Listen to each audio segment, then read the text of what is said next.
இப்போது நம்ம குழி பணியாரத்துக்கு அரிசி வந்துட்டு 1 டம்ளர் அளவுக்கு ஊற போட்டு எடுத்து வச்சுருக்கோம்.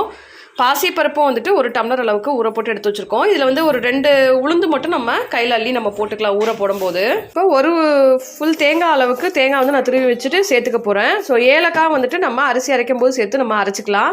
வெல்லம் வந்துட்டு நம்ம எந்தளவுக்கு குவான்டிட்டி போடுறோமோ ஜாஸ்தி வேணுன்றவங்க ஜாஸ்தி போட்டுக்கலாம். இது வந்துட்டு ஒரு 3/4 கிலோ அளவுக்கு வெல்லம் இருக்கும். ஸோ அப்படியே சேர்த்துக்கலாம்.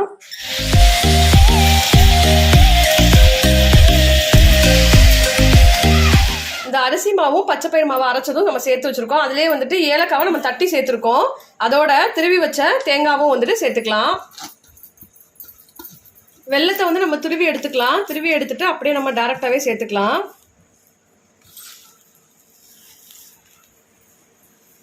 ஸோ அப்படியே எல்லாத்தையும் சேர்த்துட்டு நல்லா நம்ம மிக்ஸ் பண்ணிக்கலாம். இப்போ நம்ம வெள்ளம்லாம் சேர்த்து ஃபுல்லாகவே வந்துட்டு நம்ம நல்லா வந்துட்டு கரைச்சி எடுத்தாச்சு.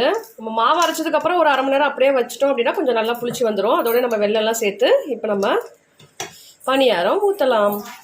இப்போ பணியாரம் ஊற்றுறதுக்கு நம்ம 2 சைட்லேயுமே வந்துட்டு பணியார பேன் வச்சுருக்கோம்.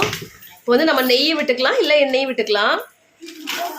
அப்படியே ஒவ்வொரு குழியிலையும் கொஞ்சம் கொஞ்சமாக ஊற்றி ஊற்றுங்க, ஃபுல்லாக ஊற்றுலாம். நம்ம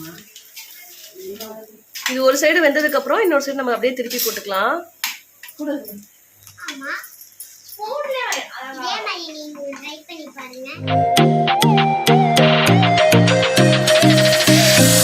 நம்ம சேனல் நீங்க ஃபர்ஸ்ட் டைமா பாக்குறீங்க அப்படின்னா மறக்காம சப்ஸ்கிரைப் பண்ணிருங்க. பக்கத்துல இருக்க பெல் ஐகானையும் பிரஸ் பண்ணிருங்க. அதுல ஆல்ன்ற ஆப்ஷனையும் நீங்க வந்து கிளிக் பண்ணிருங்க. ஸோ நான் ஃபர்தரா போடுற வீடியோஸ் எல்லாமே உங்களுக்கு நோட்டிபிகேஷன்ல வரும். அண்ட் இந்த வீடியோ உங்களுக்கு பிடிச்சிருந்தது அப்படின்னா மறக்காம லைக் பண்ணுங்க, ஷேர் பண்ணுங்க, சப்ஸ்கிரைப் பண்ணுங்க.